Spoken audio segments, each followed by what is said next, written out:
Ladies and gentlemen, welcome back to another episode of Guitar Madness. I just made that up. I don't know where that came from, but nevertheless, we are talking about guitar. And in this particular lesson, I'm going to talk about the available chords inside of D major. I'm going to start with small ones, like just two finger. Uh, Actually, God, there's so many versions, but I'm going to show them all to you. I know that there's different people watching with different skill levels. I'm going to try to hit them all. I'm going to start with the small ones. So just like power chords, like 5 and 7 on the starting at the A, that is your kind of default position when you're playing a power chord, is that index and ring finger. That first note there is a D. The 2 chord is a E on 7. Let's go down to D and 4, which would be F sharp. 5 would be G. 8, not 8. 7 would be A. 9 would be B. Here's the one that's different. The C sharp is a half diminished, which means a flat 5. So all those other ones were a 1 and a regular 5. Now that 5 has gone down a half step. So instead of 11 and 13, you need to play 11 and 12. And then the D there on 12 and 14. Backwards. And so I wanted to point out too that that is not the end all be all. You could maybe play some of those notes lower, i.e., it's as if I was starting on the 12 and playing backwards to start with. So after that 5-7, I'm going to play 4 and 5 for that C sharp. I could play the B there on the 2. I can play the open A 0-2. Could have played both of those notes on the E. Could have been 7-5, and then you're at 4. That not 4, 3 for G, and then 2 for the F sharp, the 0-2 for the E, and then back at a higher register D. So that's that. If we were to do that with the root and the third, which is the telltale color of a chord, is the third. It's not the fifth, it's the third. That would be 5-4, 7-5. Mind you, I'm saying the note that's closest to me. So middle is on the 5, index is on the 4. When I'm playing minors, basically it's a flipped power chord. So my index is not the finger closest to me, it's my ring. So that E minor would be 7 and 5. I tend to stay on the same strings for whatever reason, oftentimes when I'm playing through with the third. So instead of going to 4-2, I might hit 9-7 instead. Then I'll go to that 5-4 on the D, 7-6, 9-7. Here with the diminished, again, it's actually a chord you could say is built off of minor thirds. So without the 5, it's essentially just a minor chord. So that would be 11 and 9, and then 12 and 11. Backwards. That would, yeah. And again, going on down as low as we can. Now I will say we're going to lose the ability to do the 1 and 3 once we get to the E, because we can't play -2. So from that 5-4 going backwards, 4-2, 2-0. Same thing here with the A. Thankfully, we can come up to the E because we can't play 0 for the A and then a -1. So you can play 5-4 starting at the E. G would be 3-2. F sharp minor would be 2 open, and then you would essentially have to come back to the E minor that we previously did on 7-5 for the A, and then that 5-4 again. So that's the 2 finger or 2 note versions that you could play. Now, modifying essentially the first one, because if you've been playing long enough, you maybe you've already learned, or rather, for those of you who already know how to play bar chords, you would know that the ability to play 1 and 5 is the beginnings of playing a bar chord. So same principle. It's a D major, E minor.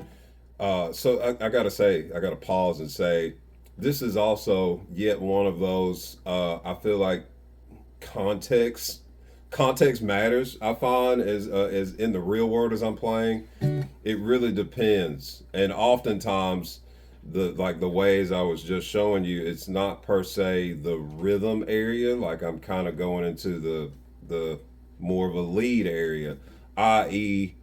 I would play a lot of those chords from the D down. Might even play an inversion of that D in itself, but kind of after the maybe the first three. I'm gonna just play my chords kind of in a different shape. Let's go through them. So I would play the D major is 5 7 7, E minor 7 9 9 8, bar the index through 7. Essentially, it's that same shape for a F sharp minor, but started on 9. Then from here, I would go to ring finger on 5 of the D at 5 4 3 3 for that G. 2 frets forward where your ring's on 7 for the A. The B is a minor, 9 7 7 7.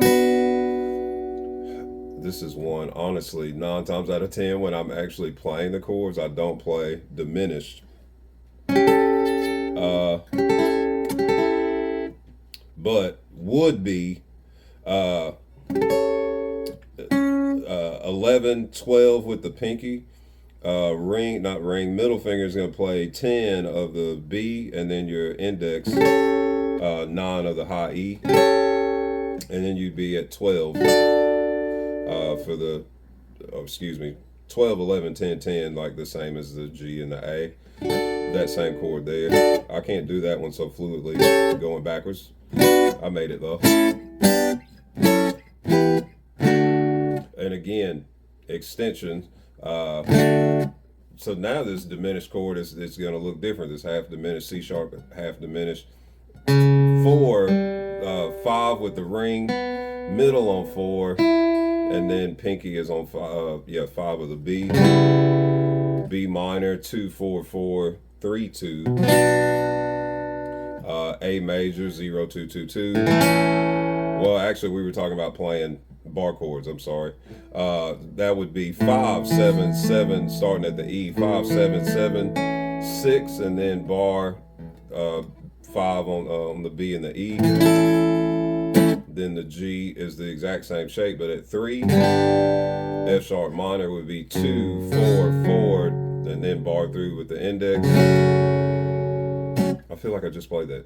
Anyhow, and then E minor. I forgot bar chords. Well, the E minor again, you would revert back to the one on 7 of the A, because that's not the Cowboy chord is not a bar chord. So now, as I mentioned earlier, the chords really and truthfully blend, and so I gotta stop here as I'm about to kind of hit the Cowboy chords, as I call them, the open chords, and I would say. I'd say this to many of my students in real time, like what I almost despise about the Cowboy chords is probably mostly just because I observed that it's missing the ability, or lacking the ability to play all the available notes inside of a scale. At some point, for some note or another, it's often a minor or that diminished chord in particular, you need to fret something. It is not relying on an open string. That being said, in particular, I could go ahead and tell you right now, and you probably already know if you have gotten to this point and are waiting on the Cowboy chord information. It's like you probably already know that the F sharp, you're gonna have to fret that. The B minor, you're gonna have to fret that. That C sharp diminished, you're gonna have to fret that. All the other ones, there is a open chord version. Let's hit it now. So D major, starting at the D 0 2 3 2, Most people do it index, ring, middle, E minor, starting at the E, 0, 2, 2, and then everything else open. Then you got F sharp minor. It's really no different than what I just told you. But top secret information. I do tend to, lots of times it depends on the song and the vibe or whatever, but oftentimes nowadays, if the bass note is on the E, I will play that note with my thumb, give it a go. So I would play two, skip a string, and play two.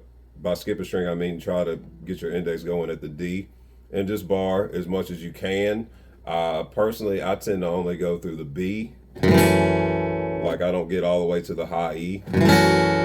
It just feels like it's too much stress. It's not worth it. Anyhow, that's that chord, and then the G. I know that I know that you know. Some people don't know these chords. That's why I'm spelling them out. So the G would be middle finger on 3 of the E, index on 2, 0, 0. There's really on a super duper fundamental, you would play the B open also, and then your ring finger, ideally on that high E in 3. Technically, you could also change the voicing a little bit and put your ring on the 3 of the B, and then your pinky on 3 of the E. Slight variation. Then the A, 0, 2, 2, 2, as we were talking about earlier. Side note, I tend to play that with one finger, and I have my reasons. The biggest reason is I have more fingers free to play other things. Versus if I've got 3 fingers in here like most people learn it. I can't do that. Plus it just feels way too crowded. Now we're at that B minor. And in that B minor, I've already went over a way to, the straight bar chord way to play it. Another way that I teach it that's somewhat kind of related to that open hand is I will play a triad and play essentially a minor 7. 2, skip a string, i.e. start back on the G with your middle finger. That's actually the minor 7 right there, that G string note. And then ring finger on 3 of the B. That's one way to do it. And it also, to me anyway, feels semi-fluid to this half diminished chord, which we really already did, that 4, 5, 4, 5, and then back to the D. But I want you to observe there, like for me, it's like if I was playing those chords up, it just feels more organic for me anyway, if I'm playing here not to revert back to the open D, because the bar chord D is so close and sounds so similar. But all those chords, whether it be fretted, bar chords, the 2-note chords, or the open chords, they all have uses, and context is always important. But I hope this was super duper helpful. It's getting late where I am, so I'm gonna call it, and hope to see you in the next one. Also, just drop in the comments like something you want to talk about, or maybe is there something else I could talk about with this or that, whatever. Just say something. Hi, and don't forget to like the video. Later.